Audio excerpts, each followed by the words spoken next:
नमस्कार दोस्तों, स्वागत है आप सभी का मेरे YouTube channel GS by NS में। मैं आशा करता हूं कि आप सभी बहुत बढ़िया से अपनी लाइफ और हेल्थ को एंजॉय कर रहे हो। तो जैसा कि आप अपनी स्क्रीन के ऊपर देख ही रहे हो कि अगर आपसे पूछा जाए कि वर्ल्ड के जो सबसे मोस्ट 10 एक्सपेंसिव डायमंड कौन से हैं, तो उनके अंदर आप देखते हो कि नंबर 10 के ऊपर आपका जो नाम है 9, 8, 7, 6, 5, 4, 3, 2 और आगे इनका जो प्राइस है आपको वो भी मेंशन किया हुआ है।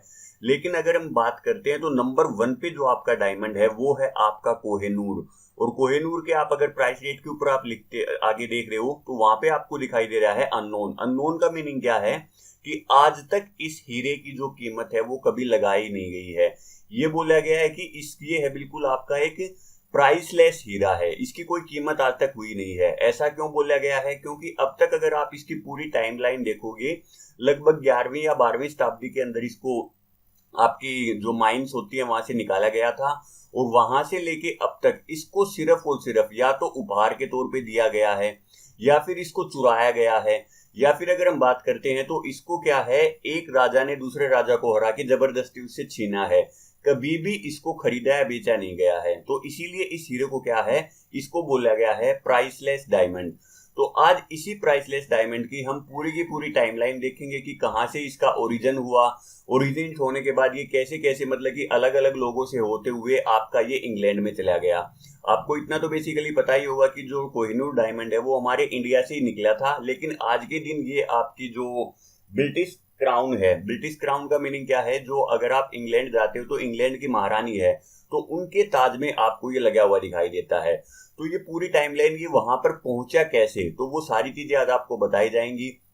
और उसी के साथ साथ इस हीरे के साथ जितना ये बेस कीमती है तो इसके साथ आपकी बहुत सी बद्दुआएं भी जुड़ी हुई हैं। तो वो क्या क्या आपके जो कर्स्ट हैं, इसको बोला गया है most cursed diamond in the world. इसके साथ बहुत ज्यादा आपकी बद्दुआएं जुड़ी हुई हैं। जिसने भी इस हीरे को लिया है तो उसने क्या किया है, उसका जो पूरा का पूरा वंश है वही खत्म हो गया है। तो वो सारी जो कहानियां हैं वो सब कुछ आज आपको इस छोटी सी डिस्कशन को सुनने के बाद पता चल जाएगा। तो स्टार्ट करते हैं हमारा आज का डिस्कशन। तो अगर हम बात करते हैं इसके ओरिजिन की, तो इसका ओरिजिन है वो हमारे इंडिया के अंदर ही हुआ था। और इंडिया के अंदर जो आज का आपका प्रेजेंट डे आंध्र प्रदेश है वहां पे इसका ओरिजिनेट हुआ था। तो आंध्र प्रदेश के अंदर आपकी कृष्णा रिवर है, इस कृष्णा रिवर के अंदर ही आपकी कोल्लूर माइंस है। ये कोल्लूर माइंस के अंदर आपकी जो काकतीय डायनेस्टी है वो यहाँ पे रूल करती थी। ये देखो, अगर आप मैप के ऊपर देखना चाहते हो तो यहाँ पर आप देखो, ये देख सकते हो, ये काकतीय डायनेस्टी का जो पूरा साम्राज्य आपको वो दिखाया गया है। तो यहाँ पर ये आपकी कृष्णा रिवर है और इसी के किनारे के ऊपर आपकी क्या है, कोल्लूर माइंस है, जहां से इस हीरे को यहाँ से माइन किया गया था। और इस हीरे को माइन करके उन्होंने क्या किया, जो आपकी गोडेस थी उनकी भद्रकाली गोडेस, उन्होंने उस गोडेस का मंदिर था और उस मंदिर में उनके जो मुकुट के ऊपर आप उन्होंने ये हीरा है उसको यहाँ पे लगा दिया था। तो ये आप देख सकते हो कि ये है इस हीरे की हिस्ट्री। अब अगर आपके माइंड में आ गया कि कोल्लूर माइंस है, क्या आज के दिन भी ये प्रेजेंट है? नहीं। आज के दिन अगर हम बात करते हैं तो लास्ट ईयर आपकी जो इंडियन मिनरल ईयर बुक आई थी और इसको पब्लिश करने वाला कौन है, इंडियन ब्यूरो ऑफ माइंस। तो इन्होंने बताया है कि आज के दिन इंडिया के अंदर सिर्फ और सिर्फ 2 ही एक्टिव डायमंड माइंस हैं और वो दोनों की दोनों डायमंड माइंस आपकी मध्य प्रदेश के अंदर हैं। और मध्य प्रदेश के अंदर भी एक जगह है आपकी पन्ना। तो ये दोनों की दोनों आपकी पन्ना नाम की जगह पे आपको देखने को मिलती है। अब ठीक है जी, इतना तो हमारे को पता चल गया कि काकतीय डायनेस्टी ने इसको भद्रकाली जो उनकी गोडेस थी, उनकी जो भद्रकाली गोडेस के माथे के ऊपर जो मुकुट है वहां पर ये लगाया हुआ था। लेकिन अब वहां से ये आपका नॉर्थ इंडिया के अंदर कैसे आया? नॉर्थ इंडिया के बाद ये आपका ईरान, ईरान के बाद आपका अफगानिस्तान, उसके बाद आपका इंग्लैंड, ये सारी जगह इसने कैसे ट्रेवल किया, तो आज अब वो देखते हैं। तो भद्रकाली गोडेस के बाद क्या होता है कि आपको पता है कि 1200 के आसपास, 1290 के आसपास जो आपके खिलजी हैं, अलाउद्दीन खिलजी, दिल्ली सल्तनत के ऊपर वो रूल करने के लिए आते हैं। तो अगर आपने मूवी देखी होगी, शायद पद्मावती नाम से मूवी है ये आपकी, तो यहाँ पर आप देख रहे हो कि जो ये आपके अलाउद्दीन खिलजी हैं, ये अपने जो जर्नल है मलिक काफूर, इनको बोलते हैं कि आप साउथ में जाओ और मेरे लिए जो है वहां से हीरा लेके आओ। तो ऐसा कुछ नहीं बोलते हैं, बट बेसिकली वो क्या होते हैं, वहां से आपके रेड करने के लिए क्या होते हैं, साउथ में जाते हैं। और ये आप देख सकते हो कि मलिक काफूर ने क्या किया था, दिल्ली से अपनी रेड को स्टार्ट किया था और वो साउथ के अंदर नियरली 1 साल तक पूरे साउथ के अंदर रेड करके वापस आए थे। और जब वो रेड करके आए थे तो ये देखो, उनके पास ये बताया गया है, जो अमीर खुसरो हैं, जो इनके यहाँ के कवि थे, जिन्होंने इनके बारे में बहुत कुछ लिखा है इस डायनेस्टी के बारे में, तो उस कवि ने आपका क्या लिखा है कि जब अमीर खुसरो वापस आए थे तो उनके पास 500 मन सोना था। 500 मन का मीनिंग क्या होता है, एक मन इज इक्वल टू 38 केजी, या नियरली आप इसको बोल सकते हो 40 केजी, 40 केजी के इक्वल होता है। तो आपका 40 किलो को आप 500 से मल्टीप्लाई करो तो ये हो जाएगा आपका 20,000 किलो सोना। तो 20,000 किलो सोना था, और उसके साथ बहुत से आपके प्रीशियस स्टोन थे, और उन्हीं प्रीशियस स्टोन में एक आपका स्टोन था कोहिनूर। तो कोहिनूर को अब आप देख सकते हो कि कैसे वो आपका काकीते डायनेस्टी से, काकीते डायनेस्टी में आपका जो भद्रकाली गॉडेस का जो टेम्पल है ये आपका वरंगल के पास है। तो वरंगल से वो क्या करते हैं, इस डायमंड को वहां से निकाल लेते हैं और उसको वापिस कहां पे लेके आ जाते हैं, दिल्ली सल्तनत में। अब दिल्ली सल्तनत में किसके पास आ जाता है, आपका अलाउद्दीन खिलजी के बाद। लेकिन आपको पता ही है कि थोड़ी टाइम बाद आपके जो खिलजी हैं उनकी डेथ हो जाती है। खिलजी की डेथ के बाद जो भी आपके दिल्ली सल्तनत के ऊपर जितने भी रूलर होते हैं, उसके बाद आपका तुगलक डायनेस्टी आती है, तुगलक के बाद आपकी सैयद डायनेस्टी आती है, और सैयद के बाद फाइनली आपकी जो लोधी डायनेस्टी होती है, इब्राहिम लोधी का नाम आपने जरूर सुना होगा, तो ये वहां तक उनके पास रहता है। लेकिन लोधी डायनेस्टी के बाद आपको पता ही होगा कि आपका जो 1526 के अंदर जो आपके इब्राहिम लोधी थे उनको कौन हरा देता है, उनको हराता है आपका बाबर। तो बाबर क्या करता है, जब उनको हरा देता है तो आपकी जो मुगल डायनेस्टी है ये यहां से स्टार्ट हो जाती है। अब वो हीरा किसके पास चला जाएगा, वो ऑटोमेटिकली आपका मुगल के पास चला जाता है। और आपका जो बाबरनामा है, बाबरनामा ये बाबर ने खुद अपनी ऑटोबायोग्राफी लिखी हुई है, तो उसके अंदर इस हीरे का उन्होंने मेंशन भी किया है। और इस हीरे की वैल्यू को उन्होंने कैसे डिस्क्राइब किया है, उन्होंने बताया है कि जो डायमंड की वैल्यू है वो इतनी है कि अगर आप पूरा जो वर्ल्ड है, अगर आप वर्ल्ड की जो हाफ प्रोडक्शन हो रही है, हर प्रोडक्ट की, जो भी कोई प्रोडक्ट वहां पे उस टाइम पे प्रोड्यूस होता है, तो उसकी जो हाफ प्रोडक्शन के बराबर है ना, इस हीरे की कीमत लगाई है उसने। तो आप समझ सकते हो कि इसका कितना बेस कीमती हीरा है आपका। अब मुगल के बाद आपको पता है बाबर के बाद उसका बेटा हुमायूं आता है, हुमायूं के बाद उसका बेटा अकबर आता है। तो ये ऐसे उन सभी राजाओं के हाथ से होते होते ये फाइनली आपका पहुंच जाता है शाहजहां के पास। अब शाहजहां इस हीरे को क्या करता है, एक मयूरासन बनवाता है। मयूरासन को बोला गया है पिकॉक थ्रोन। अब ये पिकॉक थ्रोन, ये देखो आप यहाँ पे देख पा रहे हो, इसका नाम पिकॉक थ्रोन क्यों है, क्योंकि देखो इस हीरे के ऊपर, इस सिंहासन के ऊपर आपको ये दो मोर दिखाई दे रहे हैं। तो इन्हीं मोरों की वजह से इसका जो नाम है ना, इसको बोल दिया गया है पिकॉक आसन, या इसको हिंदी में बोलते हैं मयूरासन। तो उन्होंने इस हीरे को यहाँ पे जड़वा दिया। आपको पता ही होगा शाहजहां ने ताजमहल भी बनवाया था, और इस पिकॉक आसन को बनवाने के लिए उसको 7 साल का समय लगा। और 7 साल के टाइम में आप देख सकते हो कि इस पिकॉक आसन के अंदर उसने 1150 केजी तो गोल्ड लगवाया था और 230 केजी आपके प्रीशियस स्टोन लगवाए थे। तो 7 साल के टाइम पीरियड में ये बोला जाता है कि जितना पैसा यहाँ पर इसको खर्च करके बनाया गया था मयूरासन को, इतने ही खर्चे से आपके 4 ताजमहल और बनाए जा सकते थे। तो आप इसकी वैल्यू को समझ सकते हो। तो इससे आप एक आइडिया तो लगा सकते हो कि जो पुराने टाइम पे हमारे इंडिया को सोने की चिड़िया कहा जाता था, वो क्यों कहा जाता था। ये देखो खिलजी आपका साउथ के अंदर गया, तो वहां से देखो वो इतना ज्यादा सोना लेके आया था, 20,000 किलो सोना। तो उसको लेके आने के लिए उसको 512 हाथी और 5,000 घोड़ों की जरूरत पड़ी थी। सिमिलरली आप देख सकते हो पिकॉक थ्रोन, ये तो एक सिर्फ सिंहासन बनाया गया है, तो उसके अंदर भी आपका 1200 किलो सोना आपका लगाया गया है। और उसने इसको क्या किया, जो आपका दिल्ली के अंदर लाल किला है, तो लाल किले के अंदर आपने सुना होगा 2 आपकी अलग अलग बिल्डिंग है, एक तो है आपका दीवाने आम और एक है दीवाने खास। तो दीवाने खास के अंदर जितने भी आपके जो आपके बड़े बड़े मंत्री होते हैं या जो खुद राजा होते हैं, तो वो वहां पे बैठते हैं। तो वहां पे उस सिंहासन को इसको क्या कर दिया गया, लोकेट कर दिया गया। तो कुछ सालों तक तो ये आपका वहीं पर रहता है। अब औरंगजेब, इसके बाद आपका जो बेटा होता है औरंगजेब आपका, वो पावर में आता है। औरंगजेब के बाद आपके जो डिफरेंट डिफरेंट रूलर हैं वो आपके पावर में आते रहते हैं। तो फाइनली आपका एक रूलर होता है जिसका नाम है, मुगल रूलर ही है, मोहम्मद शाह रंगीला। तो ये आपका लास्ट रूलर है जिसने क्या किया है, आपके पिकॉक थ्रोन के ऊपर बैठा है, या जिसके पास आपका कोहिनूर डायमंड था। लेकिन ये ठीक है, इसके पास जब तक रहता है ठीक है रहता है। लेकिन आपको पता है कि 1739 के अंदर जो नादिर शाह नाम का एक मतलब की पर्सनैलिटी होती है, जो आपके ईरान से होते हैं। पुराने टाइम पे, आज के दिन उसको ईरान बोला जाता है, लेकिन पुराने टाइम पे उसको बोला जाता था पर्शिया। तो इससे कंफ्यूज मत होना, अगर पर्शिया बोला जाता है तो भी वो सेम चीज है, जो आज का प्रेजेंट डे ईरान है उसी को यहाँ पे पर्शिया के नाम से डिनोट किया गया है। तो अब क्या होता है कि 1739 में जो आपके नादिर शाह है वो दिल्ली के ऊपर अटैक करते हैं और वो मोहम्मद शाह रंगीला को क्या होते हैं, वहां पे हरा देते हैं।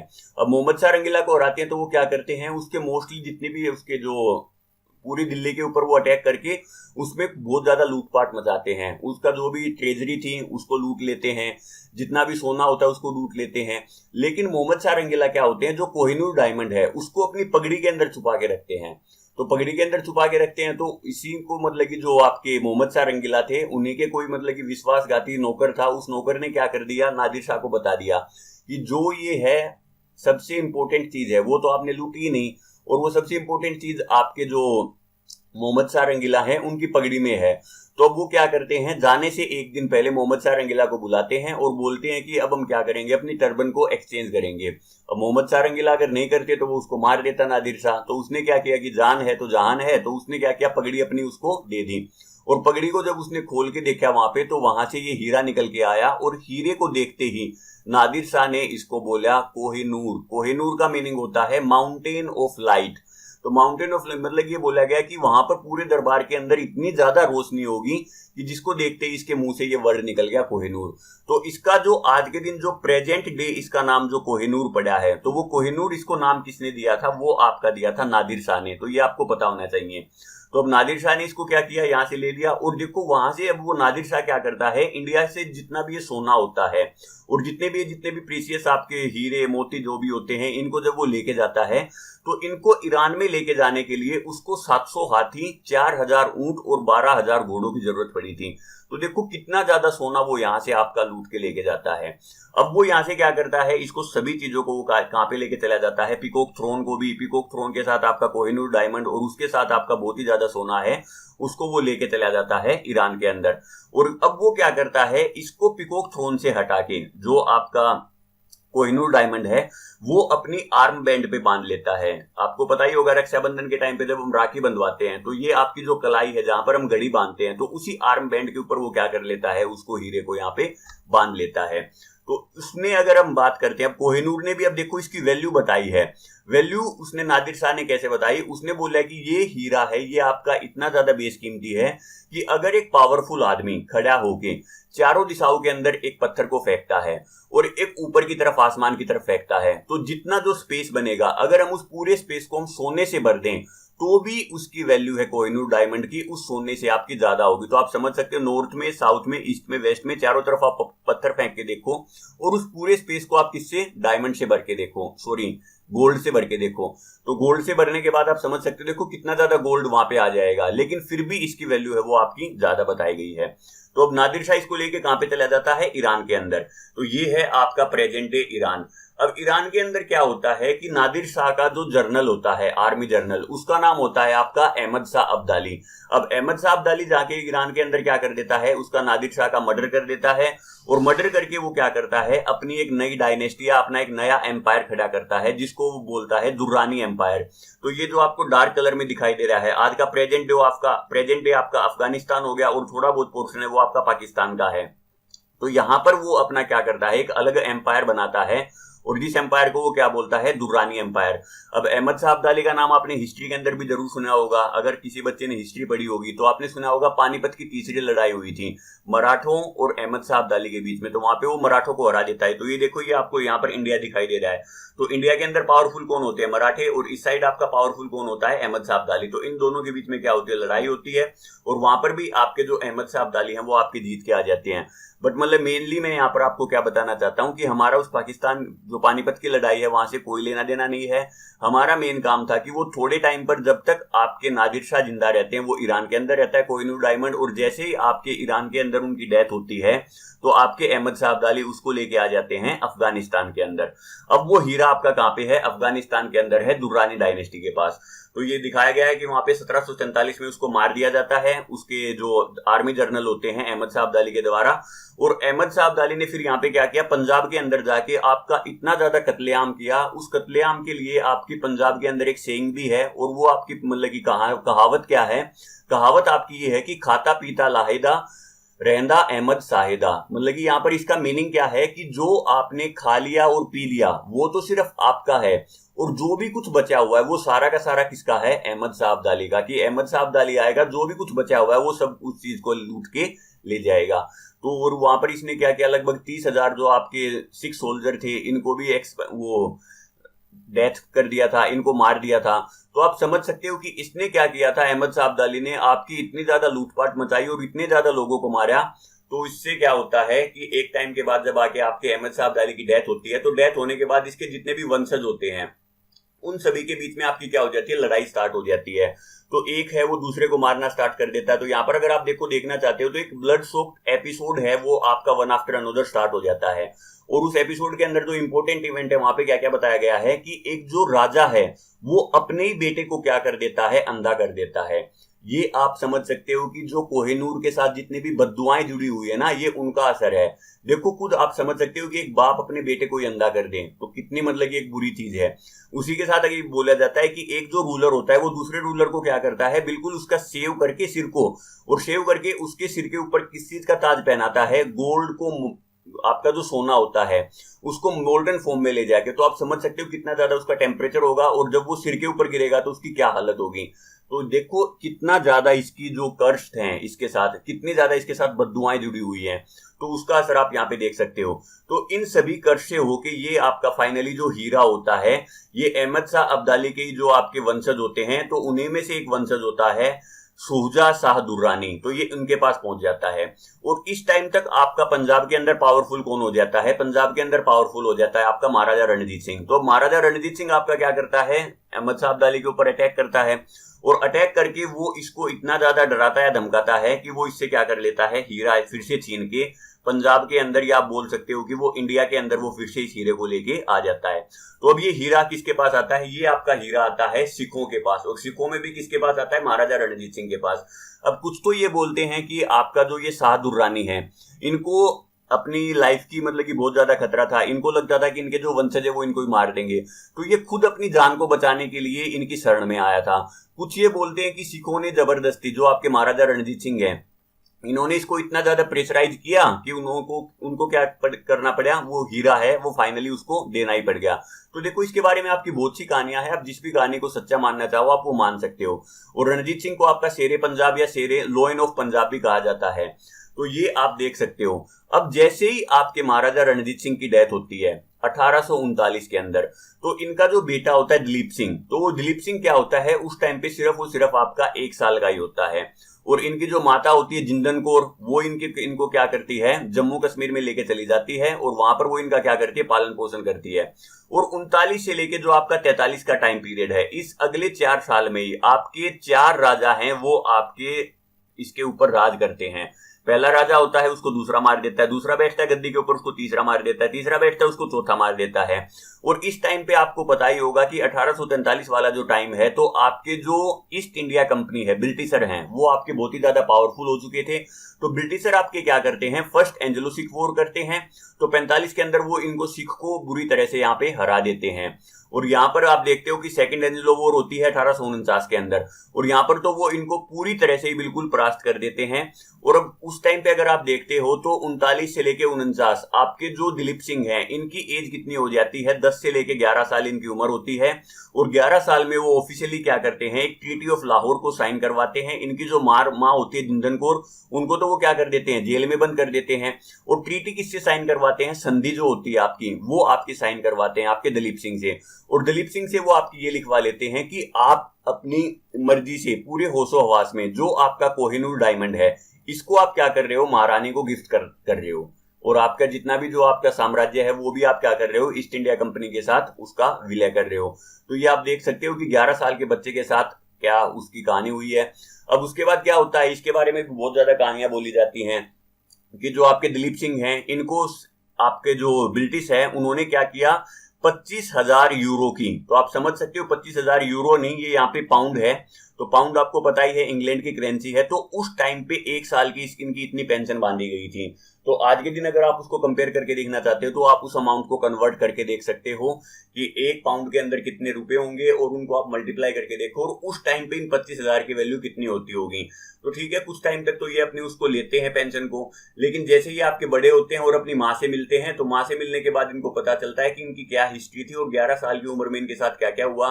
तो ये फाइनली इनसे क्या करते हैं, विद्रोह कर देते हैं आपके ब्रिटिशर से। और ब्रिटिशर से विद्रोह करने के बाद ब्रिटिशर क्या करते हैं, इनकी पेंशन को बंद कर देते हैं। और फाइनली आपके क्या होते हैं, बहुत ही कंगाली की हालत में इनकी जो है डेथ हो जाती है। अब डेथ होने के बाद ये बोला गया था कि मेरी जो अस्थियां हैं उनको आप क्या करो, आप इंडिया के अंदर ले जाके उनको दफना देना। लेकिन आज के दिन भी जो इनकी जो आपकी कब्र है वो आपकी यहीं पर दफनाई गई है। आप समझ सकते हो सिख कम्युनिटी से बिलोंग करते थे, तो इनका जो फाइनल जो आपका क्रियाक्रम है वो भी आपका सिख कम्युनिटी के अकॉर्डिंग नहीं हुआ। उसको भी यहाँ पे क्या किया, अंग्रेजों ने सोचा कि अगर हम इसको इंडिया में लेके जाएंगे तो वहां पर एक अलग ही कहानी स्टार्ट ना हो जाए सिख समुदाय के अंदर, तो इसीलिए उन्होंने इसको क्या किया, वहीं पर दफना दिया। और आज के दिन भी आपकी जो पंजाब गवर्नमेंट है या जो भी आपकी सिख कम्युनिटी है वो ये कोशिश कर रही है कि इनके जो आपके अवशेष हैं उनको हम इंडिया में लेके आए, तो वो ठीक है, एक अलग कहानी चल रही है। तो अब यहाँ पर आप देख सकते हो कि जो कोहिनूर के बारे में, अब आपका कोहिनूर किसके पास चला गया है, इंग्लैंड के पास। लेकिन अब देखो ये यहाँ पर भी ये भी चीज लिखी हुई है कि शाह सऊजा जो दुर्रानी है उन्होंने अपनी ऑटोबायोग्राफी के अंदर लिखा है कि रणजीत सिंह ने ना उनको बहुत ही ज्यादा टॉर्चर किया। तो अब यहाँ पे जब भी हम क्या करते हैं, इस हीरे को मांगते हैं, ये देखो आप समझ सकते हो कि आज के दिन जो इंडिया है, पाकिस्तान है, ईरान है और अफगानिस्तान है, ये रखा कहां पे हुआ है, ये है आपका jewel house of tower London के अंदर, टावर ऑफ लंदन के अंदर। तो ये देखो यहाँ पर ये आपका हीरा है बिल्कुल उसके सेंटर के ऊपर, और ये आपका महारानी का ताज है। जब भी कोई स्पेशल फंक्शन होता है तो वो इस ताज को पहनती है महारानी विक्टोरिया। लेकिन अब इसके ऊपर देखो इन 4 देशों ने क्लेम कर रखा है। इंडिया, आप समझ सकते हो, ठीक है जी, आपका इंडिया से बिलोंग करता है, ओरिजिनेट वहीं पे हुआ है।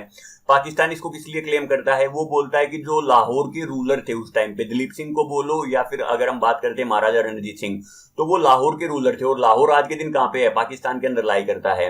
अब जो आपका उसके बाद अब्दाली को अगर आप देखते हो तो वो आपके कहां है, ईरान से आपके बिलोंग करते हैं। अगर आप नादिर शाह आपके ईरान से बिलोंग करते हैं, और आपके जो अब्दाली हैं वो आपके अफगानिस्तान से बिलोंग करते हैं। तो ये चारों के चारों जो देश हैं वो क्लेम करते हैं इसकी ओनरशिप को लेके, लेकिन इंग्लैंड है वो उसको देने वाला नहीं है। ये देखो उन्होंने इंडिया को ही क्या बोल दिया, इंडिया को उन्होंने बोल दिया कि कोहिनूर है वो कोई गिफ्ट नहीं है। आपके जो महाराजा रणजीत सिंह है उन्होंने भी इसको क्या किया था, बाई फोर्स छीना था। हमने भी इसको क्या कर दिया, ट्रीटी से, एक संधि से ही तो लिया है, लेकिन फाइनली तो आप अगर उसको पीछे देखते हो तो ट्रीटी के पीछे क्या है, बाई फोर्स ही उसको छीना गया है।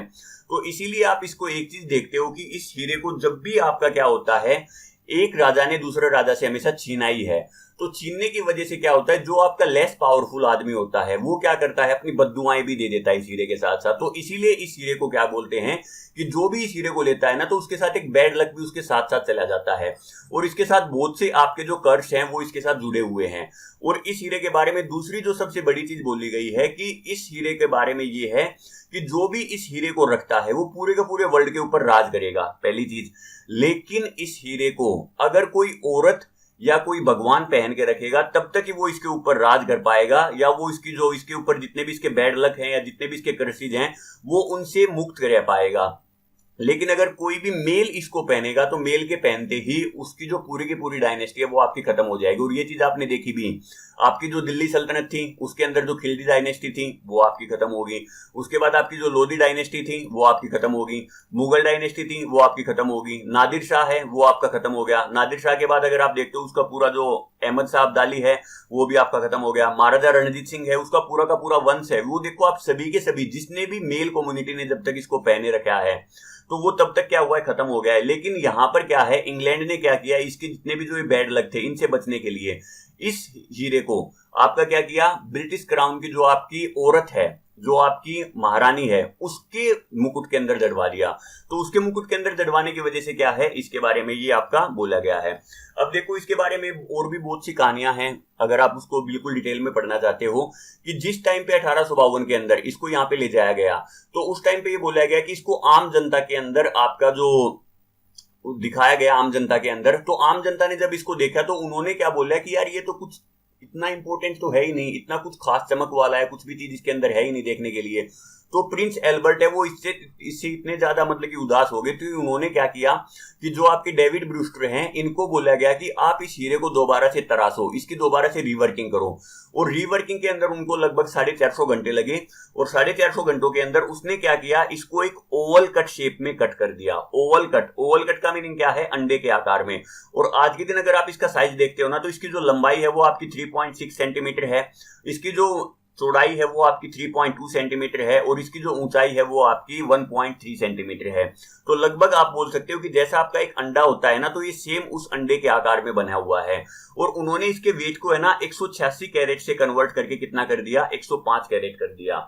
इससे पहले ये नहीं है कि इसको हीरे को कभी पहले काटा ही नहीं गया है। ये बोला जाता है कि जब औरंगजेब के टाइम पे औरंगजेब ने भी क्या किया गया था, वेनिस के अंदर एक आपके जेम आर्टिस्ट थे जिनका नाम था आपका बोर्जिया। तो बोर्जिया को उन्होंने ऑर्डर दिया था कि आप इस हीरे को क्या करो, दोबारा से एक बार रिफर्बिश करो।